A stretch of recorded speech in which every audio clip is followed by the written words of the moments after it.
Salut et bienvenue dans le podcast L'expérience de soi. Ici, on explore nos comportements de la vie du quotidien pour les décortiquer et décortiquer ce qu'on fait quand on vit dans un mode automatique, et d'ailleurs qui souvent nous bloque plus que nous sert. Le but, c'est de prendre conscience des schémas pour en sortir et nous permettre de connecter à ce qui nous fait vraiment vibrer. On parle de la vie, de ce qu'on peut éprouver et de toutes ces choses qui nous font kiffer et nous font nous sentir vivants. Et bien sûr, on aborde aussi ces aspects de nous qu'on aime moins. On les aborde justement parce que ce sont ceux qui cachent souvent nos plus grands trésors. Moi, c'est Maude, je suis coach et je suis passionnée par le voyage intérieur et les aventures autour du globe. Je suis super heureuse de t'accueillir dans ce cocon d'introspection et de découverte. Ensemble, on va mettre des mots sur des expériences, des émotions pour mieux comprendre nos chemins et apprendre à mieux nous connaître. Parce que plus on se connaît, plus on se comprend et plus simple est la vie. Et oui, je t'enregistre cet épisode depuis Queenstown. Non pas depuis le van aujourd'hui, pour le coup, mais depuis une maison dans laquelle les personnes vivent en coloc. Donc aujourd'hui, je te partage le bruit environnemental des gens qui passent dans la maison, etc. Je pense que ce sera le dernier épisode que je t'enregistrerai depuis Queenstown. Ce sera surprise pour la semaine prochaine, tu verras bien. Comme je t'avais déjà dit, je vais remonter la côte ouest de l'île du Sud pour rejoindre l'île du Nord. Je vais faire un petit road trip encore dans le nord et ensuite je vais laisser mon van à Manmanganui. Tu sais, c'est cet endroit où je me suis sentie chez moi au bord de l'océan. Dans 1 mois et 1 jour exactement, je quitte la Nouvelle-Zélande après une année sacrément riche et tumultueuse. C'est que d'émotions, rien que de le dire. Si tu te souviens, dans le premier épisode, je t'avais dit qu'il te manquerait la dernière partie de cette histoire. Le dernier tome, en fait, pour comprendre tout le fil rouge de cette poker face dont je te parle depuis le début, eh bien, j'ai pensé pourquoi pas créer une 2e saison de ce podcast orientée sur tout ce voyage que j'ai vécu en Nouvelle-Zélande. Ce voyage m'a vraiment permis de toucher des points sacrément profonds en moi. Bien sûr, tout le travail de fond que j'avais fait auparavant m'y a vraiment préparé, mais je crois que le fait d'avoir pris du recul sur ma vie et de m'être éloignée de ma vie en France, on va dire, pour prendre conscience de toutes ces profondeurs, ça a changé énormément de choses. Donc je balance ça comme ça, je garantis pas que ce sera sous cette forme-là. Le fait de raconter encore la poker face, les origines cette fois-ci, parce que là j'ai beaucoup parlé de comment je l'ai vécu, mais j'ai pas parlé des origines. Donc si ça t'intéresse que j'utilise le voyage que j'ai vécu pour te le raconter, eh ben envoie-moi un petit message pour me le dire. Parce que entre la découverte de ces profondeurs en moi, entre l'hémorragie digestive où j'ai vraiment failli y passer, et tous les cadeaux magnifiques de la vie auxquels j'ai connecté ici en Nouvelle-Zélande grâce au voyage, au fait de voyager seule, grâce au pays, grâce à la culture, grâce aux personnes que j'ai rencontrées. Le voyage comme ça, c'est vraiment quelque chose à vivre. C'est même en le racontant, c'est impossible de vraiment faire passer ce qu'on a pu découvrir à travers ça. C'est tellement pas des vacances en fait. C'est tellement un voyage intérieur. Donc dans 1 mois, décollage pour Bali, j'ai choisi d'y passer 2 semaines en guise de sas de décompression avant de revenir en France pour quelques mois. Ensuite, j'ai déjà prévu de repartir parce que j'ai pas envie de m'installer en France. Avant de plonger dans le sujet du jour, je veux te rappeler que ce podcast, il existe grâce à toi. Alors n'hésite pas à t'abonner, à le noter, à laisser un commentaire. C'est grâce à tes retours que je peux ajuster les sujets pour mieux répondre à ce qui t'intéresse et te touche vraiment. Ton avis est super précieux, même si tu t'en rends pas forcément toujours compte. Et si tu veux soutenir le projet, tu trouveras un lien dans la description pour le faire. Merci pour tout ça en tout cas. Aujourd'hui, j'aimerais te parler du rôle du persécuteur, aussi appelé bourreau. C'est un schéma que j'ai incarné sans m'en rendre compte pendant très longtemps. Je dirais même que c'est le dernier dont je me suis rendu compte dans ces 3 différents rôles du triangle dramatique. Bah oui, tu sais, je voulais pas trop le voir parce que moi je suis gentille, je suis souriante, je suis solaire. Donc je me suis aussi calée dans ces box-là, dans ces boîtes-là, tu vois, ces étiquettes. Et du coup, j'assumais pas vraiment mes côtés plus sombres à appuyer sur les douleurs des autres. Hein. Et je savais que je le faisais, mais je voulais pas l'assumer, tu vois. On sait tous, en fait, les comportements de merde qu'on peut avoir. C'est juste, est-ce que on les regarde vraiment ou pas ? Chez moi, ça se manifestait beaucoup par le contrôle, l'autorité, le fait d'être dure et froide, un peu trop trash, tu vois. Et j'irais même jusqu'à une sorte de jeu de pouvoir. Si je pousse le schéma dans ses recoins un peu profonds, j'irais même jusqu'à la vengeance. Ça, c'est vraiment quand je veux décortiquer le truc au plus profond et puis voir vraiment ce que je suis capable de faire, tu vois. Mais évidemment, cette vengeance, elle était toujours un petit peu déguisée parce que pas assumée. Tu sais, c'est le truc que tu fais suffisamment pour faire sentir à l'autre qu'il y a un truc qui va pas, mais en même temps, pas suffisamment pour rester irréprochable, tu vois, dans ton comportement. C'est tordu, hein. En gros, c'est comme prendre un peu plaisir à appuyer sur les points fragiles des autres pour se protéger, parce qu'on souffre. C'est comme une réponse, une réaction qui fait entrer en bataille avec l'autre. Je crois pas que ce soit de la méchanceté gratuite, du moins j'en ai pas l'impression, peut-être que je me plante, hein. J'ai plus l'impression que c'est de la méchanceté en réaction à de la peur ou à de la souffrance. Et pour ma part, je lâchais pas tant que je n'avais pas gagné. C'était un peu genre, tu veux me faire souffrir ? Tu veux ne pas me respecter ? Tu veux vraiment jouer ce jeu-là avec moi ? Attends de voir comment moi je peux te faire souffrir et comment moi je sais aussi appuyer sur ce qui va te faire mal jusqu'à te détruire. Aïe aïe aïe aïe aïe. Pas facile hein, de regarder cette part de soi. Et ouais, qui ne l'a pas en lui, celui-ci là? Je suis bien curieuse. Il y a de la honte là-dedans, il y a de la peine, il y a de la souffrance, il y a de la colère, il y a de la tristesse, il y a beaucoup de peur et tellement d'autres choses. Pas facile hein, de se regarder en face avec ce genre de comportement qu'on pourrait qualifier de mauvais, de malveillant. Parce que on veut être gentil et aimé en fait, hein. Je suis vraiment curieuse de savoir qui estime ne pas avoir cette part d'ombre en lui ou en elle. Parce que sans vouloir froisser quelqu'un, je crois vraiment qu'on a tous, mais vraiment qu'on a tous de ça en nous, et en bonne quantité. Et je trouve que c'est se mentir, ne pas se l'avouer, mais ça c'est vraiment juste ma perception du monde, ce sont mes lunettes. Et toujours dans mes lunettes, je crois que s'il y a un comportement comme ça, c'est pour justement témoigner d'une souffrance qui n'est pas vue ou pas cajolée en quelque sorte, quelque part, et c'est là que ça devient intéressant. C'est quand on comprend ça, quand on comprend vraiment que, en fait, c'est une information, une richesse d'informations, qu'en fait, on comprend qu'il n'y a plus besoin d'avoir honte. On arrive à basculer de « j'utilise le moteur de la peur dans ma vie » à « je choisis d'utiliser le moteur de l'amour dans ma vie ». Et c'est vraiment une question de choix. Quand on intègre vraiment ça, pas juste le comprendre intellectuellement, hein, parce qu'on est tous capables de le comprendre intellectuellement, je parle vraiment de l'intégrer dans ses comportements du quotidien. Quand on devient capable d'assumer cette part de soi et de la faire switcher en amour, on devient vraiment capable de maîtriser cette part de soi et de ne plus en être esclave. Et qu'est-ce qu'on se sent mieux dans sa vie quand on arrive à faire ça ? Et le but, c'est pas de réussir à le faire à 100%, mais c'est d'en être le plus conscient possible pour s'enlever tout ce poids-là que ça nous fait porter et que ça nous fait ressentir. Et mon objectif aujourd'hui, c'est de t'inviter à une prise de conscience et de te partager cette destruction de ce schéma qui nous amène à réécrire notre propre histoire et qui nous rend forcément bien plus heureux et sereins. Donc pour rappel, le triangle dramatique de Karpman, c'est un concept super intéressant pour comprendre les dynamiques de conflit dans nos relations. Donc t'imagines un triangle avec 3 pôles, le rôle du sauveur, qui est toujours prêt à aider, même sans qu'on lui demande, et finit souvent épuisé et frustré, donc ça c'est l'épisode 11 de ce podcast. La victime, toujours en mode « pauvre de moi », elle se sent impuissante et cherche de l'aide sans vraiment vouloir résoudre les problèmes. Ça, c'est l'épisode 12 de ce podcast. Et le persécuteur, ou aussi appelé bourreau, celui qui critique et qui blâme les autres, mettant tout le monde sous pression. Ça, c'est l'épisode du jour. Le truc, c'est que on peut passer d'un rôle à l'autre comme ça, en un claquement de doigts, en créant en fait un cycle de conflits sans fin.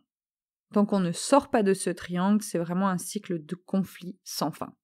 Alors pourquoi c'est important de prendre conscience de ces schémas ? Parce qu'en fait, en les reconnaissant, on peut vraiment décider de sortir de ça, de se responsabiliser de ses comportements et d'adopter des comportements qui sont justement bien plus positifs et responsables. Aujourd'hui, dans le rôle du persécuteur, tu peux imaginer, tu sais, cette petite voix intérieure qui te dit toujours que rien n'est jamais assez bien, que les autres doivent se conformer à tes attentes. Imagine-toi dans ce rôle toujours à critiquer, à blâmer, à mettre les autres sous pression, à avoir quelque chose à redire sans cesse. C'est épuisant, non ? Être constamment à la recherche de ce qui ne va pas chez les autres et à les blâmer pour ça, à toujours vouloir avoir le dernier mot, à écraser les autres jusqu'à ce qu'ils cèdent à ce à quoi nous on veut. Tout ça, en fait, ça nous empêche de devenir responsables de notre propre histoire et évidemment, on empêche les autres aussi de se sentir libres. Évidemment, il y a des avantages là-dedans. Il y a le sentiment de contrôle, en fait. On a l'impression de maîtriser la situation. Et puis, le pouvoir, ça a un côté jouissif quand même. Ensuite, il y a aussi les positions de force. Le rapport de force, on se sent supérieur, en fait, aux autres. Et puis, le fait d'avoir des réactions rapides, ça nous évite de nous remettre en question. On réagit directement sans se laisser le temps de la réflexion. Et du coup, on n'a pas besoin, du moins on estime qu'on n'a pas besoin de passer par cette phase de réflexion, puisque de toute façon, on a raison. J'imagine que tu comprends un petit peu l'idée de ce que j'essaie de te partager là. Et il y a évidemment aussi des inconvénients, c'est que quand on est comme ça, on s'isole. On repousse les autres, en fait, avec notre attitude. On est aussi dans un stress constant parce qu'on est toujours en train de surveiller et de critiquer et ça pèse, ça pèse lourd. Et puis nos relations, en général, elles sont toxiques parce qu'en fait, on va attirer les conflits et les résistances. Alors du coup, je vais plutôt te retourner le truc dans l'autre sens, c'est est-ce que tu estimes que tu as des relations toxiques autour de toi et est-ce que tu te sens régulièrement en conflit avec les gens ? Est-ce que tu as l'impression que tu es toujours en train de surveiller et de critiquer si tu es honnête avec toi-même ? Et est-ce que tu n'as pas l'impression de te sentir seule là-dedans ? Donc là, je viens juste de te retourner les inconvénients pour que tu puisses te poser la question de est-ce que je suis dans cette situation-là ou pas ? Parce qu'on y est tous à un moment donné, forcément. C'est juste être capable de le voir en nous. Et c'est là où ça devient intéressant, parce que c'est là où on a justement, après, un pouvoir d'action, le pouvoir de choisir. Du coup, cet épisode, je veux vraiment qu'il nous invite à réfléchir à nos comportements. Pour illustrer ces points, je vais te donner des exemples concrets que j'ai vécus ou observés. Par exemple, dans une relation amoureuse, la critique constante. C'est reprocher à notre partenaire ses moindres erreurs. Ça peut être pointer du doigt chaque petite faute sans jamais reconnaître les efforts fournis. Par exemple, lui reprocher d'avoir oublié de faire la vaisselle alors qu'il ou elle a cuisiné le dîner. Il y a le contrôle excessif aussi qui est de décider de tout et imposer ses choix. Par exemple, organiser toutes les sorties et les activités sans jamais consulter son partenaire. Et puis après, on se plaint si il ou elle n'apprécie pas. Bah ouais, mais on l'a pas pris en compte, on a un petit peu tout contrôlé. Ensuite, dans une relation amicale, c'est quand on peut blâmer l'autre pour un rien. Par exemple, on va accuser ses amis de ne jamais être là quand on a besoin, genre « t'es jamais là pour moi », alors que, par exemple, il s'agit d'un moment où cet ami, il n'est pas venu nous aider à déménager parce qu'en fait, il avait déjà un engagement prévu depuis longtemps. Il peut y avoir aussi le fait d'imposer nos opinions, c'est-à-dire qu'on va forcer nos amis à adopter notre point de vue. Ça peut vouloir dire insister pour qu'ils acceptent nos conseils sur leur vie personnelle sans respecter leur choix. Ça va être, par exemple, insister pour que un ami ou une amie quitte son travail parce qu'en fait, on pense que c'est pas bon pour elle. Mais par contre, elle y trouve son compte et elle souhaite y rester. Mais nous, on va appuyer sur tout ce qu'on pense parce qu'il s'agit de nos opinions et qu'on pense qu'on a raison et que notre opinion a plus de valeur que celle de l'autre. Et en plus de ça, il s'agit de sa propre vie et pas de notre propre vie. Enfin bref, tu vois un peu le micmac. Dans une relation enfant-parent, donc je parle toujours de l'enfant envers le parent, ça va être ces critiques déguisées en conseils qui sont comme dire à nos parents comment ils devraient vivre en fait. Par exemple, leur reprocher constamment leur manière de gérer leur maison, de gérer leur quotidien, de gérer leur retraite ou de gérer leur santé. On peut aussi avoir ce truc sur le contrôle des décisions, c'est qu'on va imposer nos choix de vie à nos parents. Par exemple, on va décider que notre parent, il doit adopter une nouvelle routine de santé qu'on a trouvée et on va organiser leurs rendez-vous médicaux et leurs activités physiques sans leur demander leur avis ni prendre en compte leurs préférences, mais juste parce que, voilà, c'est nous qui choisissons et c'est comme ça, un point c'est tout. Est-ce qu'il y a certains de ces comportements qui te parlent? Je sais que c'est pas évident de les regarder, ceux-là, mais si t'es honnête avec toi-même, est-ce que tu les utilises ou est-ce que tu peux voir les autres les utiliser? D'habitude, on arrive mieux à les voir sur les autres parce que forcément, c'est toujours plus facile. Mais le plus important, c'est pas de regarder chez les autres, c'est de regarder en nous et d'être honnête sur ces points-là, envers nous-mêmes. La bonne nouvelle, c'est qu'il y a des avantages à ne plus être dans le rôle de persécuteur pour nous. C'est qu'en fait, on va avoir des relations plus saines et harmonieuses. En fait, en abandonnant ce rôle de persécuteur, on va vraiment favoriser les interactions beaucoup plus équilibrées et positives avec les autres, ce qui enrichit vraiment notre vie sociale et notre vie émotionnelle.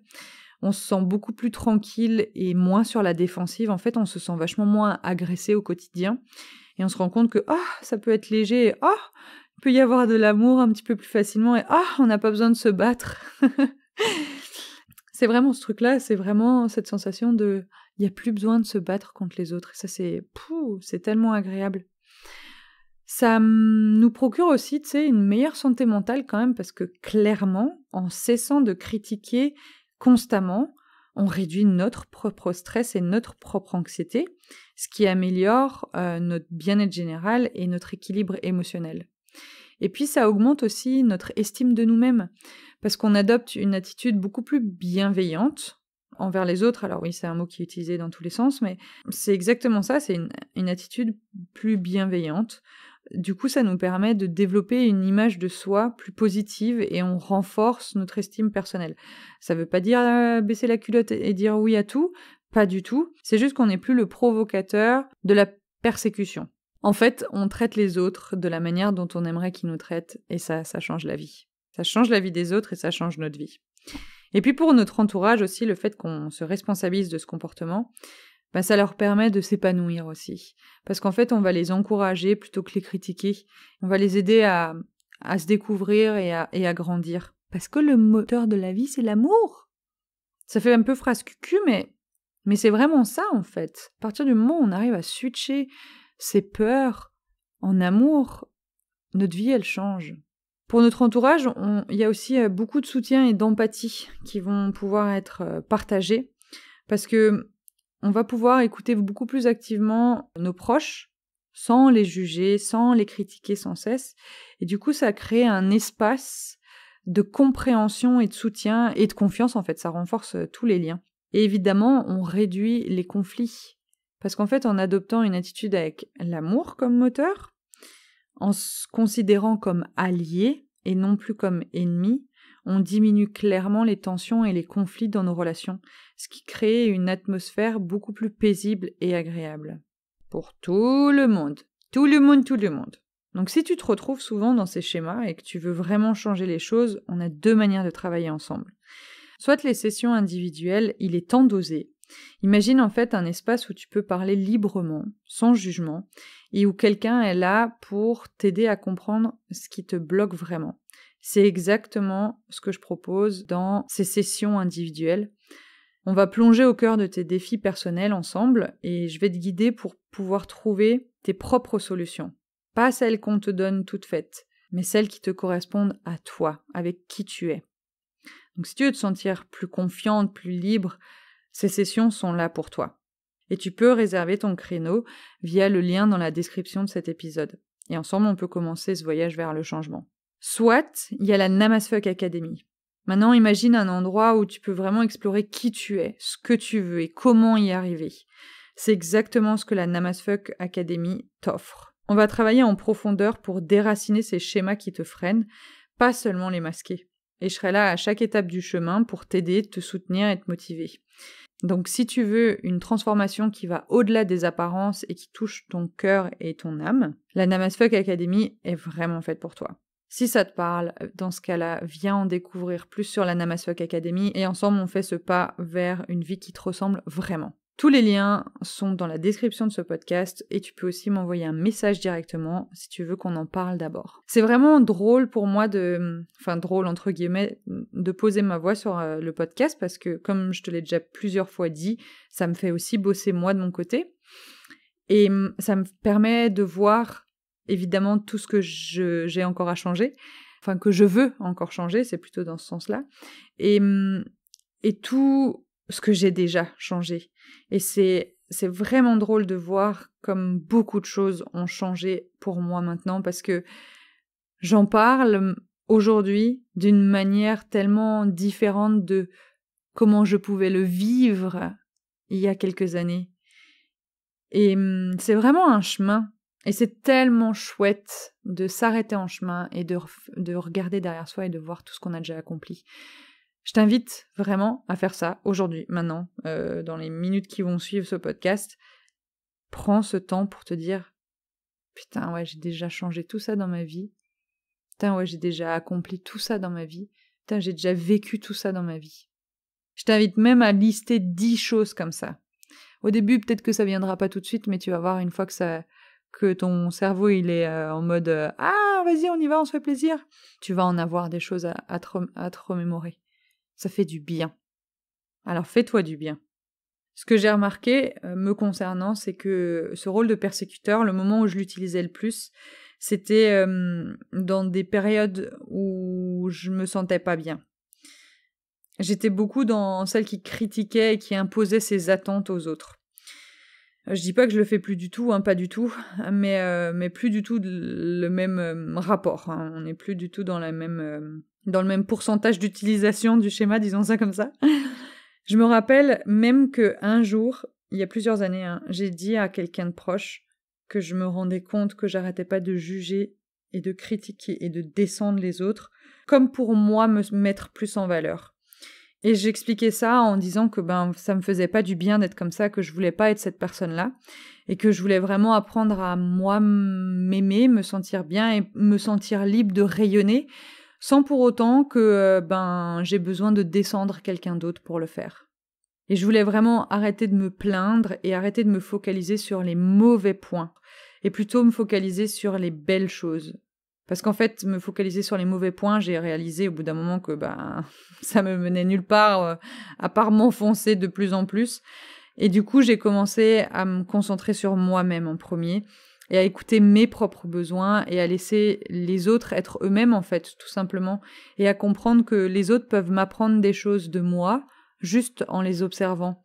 Et tu sais quoi, ça a vraiment changé la donne. Mes relations sont devenues bien plus enrichissantes, plus vraies.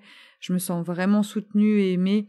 Et moi, mon rapport à moi, il a tellement changé. Mon rapport à mon corps, mon rapport à ma personnalité, à qui je suis, à mes valeurs. Aujourd'hui, je me sens beaucoup plus libre. Et je laisse les autres être libres également. On est toujours en train de se plaindre d'être jugé par les autres, le regard des autres, etc. Mais honnêtement, à quel point on se permet, nous, de le faire ? À quel point on se permet, nous, de juger les autres ? Je crois que c'est par là qu'il faut commencer. Pour ma part, c'est vraiment comme si, en laissant les autres être libres, je m'étais libérée moi-même aussi. Merci d'avoir été là aujourd'hui et d'avoir écouté cet épisode jusqu'à la fin. J'espère que ce voyage dans le monde des persécuteurs t'a éclairé un peu plus et t'a surtout permis de mettre un peu plus de compréhension sur ce comportement. Au plus on comprend nos schémas, au mieux on les accepte, au mieux on peut les modifier et au mieux on peut se sentir. Ces derniers épisodes étaient vraiment dédiés à décortiquer ces rôles pour les comprendre. Et dans le prochain épisode, j'aimerais vraiment te partager plus de liens de cause à effet pour que les déclics soient encore plus puissants et que tu puisses encore plus te libérer de ce schéma. Donc il y aura encore un épisode qui sera focalisé sur ce type de schéma-là. J'ai vraiment envie de l'aborder différemment. C'est beaucoup théorique, on va dire. Du moins, moi, j'ai trouvé que c'était beaucoup théorique ces 3 derniers épisodes, mais je pense que c'est important de passer par ça pour pouvoir te partager ce que je veux te partager dans l'épisode de la semaine prochaine. J'ai vraiment envie de t'amener à ne pas ressentir de honte ou de culpabilité vis-à-vis de ces comportements, mais vraiment de déposer de l'amour et de la douceur afin de les accepter et de pouvoir basculer vers vraiment une responsabilisation et une libération. N'hésite pas à partager ce podcast avec tes amis, avec ta famille ou encore sur les réseaux. Aide-moi à le faire voyager autant que possible. Et si tu veux échanger anonymement sur tes expériences, rejoins-nous dans le groupe Telegram de l'Espace Safe. Merci d'avoir passé ce moment avec moi. Je t'envoie plein d'amour. Prends soin de toi et je te fais des bisous!